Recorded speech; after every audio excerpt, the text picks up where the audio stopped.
work on a film like this, what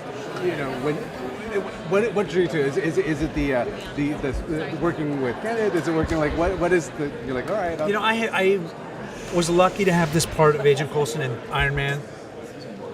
It was a little part that Jon Favreau asked me to do, and then it just got bigger and more fun. I had some fun stuff to do in Iron Man 2. And then when they said to me on Iron Man 2, that you were talking about New Mexico because you're going to be in Thor, I couldn't believe it.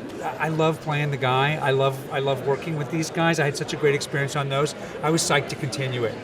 Every time I've played Agent Coulson, it's been kind of more fun than the time before. In a way, it's really lucky because you've got this 9-picture deal, almost, and yet you get to work with different directors at the same time. So are you able to see the differences between working with somebody like Kenneth and working with somebody like John?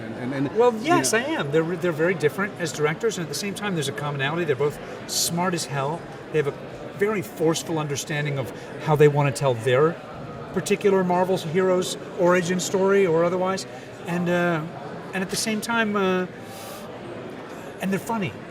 There's very smart, funny people involved. I think Kevin Feige and the guys at Marvel have done an amazing job of putting together people who are very different for the different movies and really right for those movies, and at the same time share a real love for the source material and a real intelligence.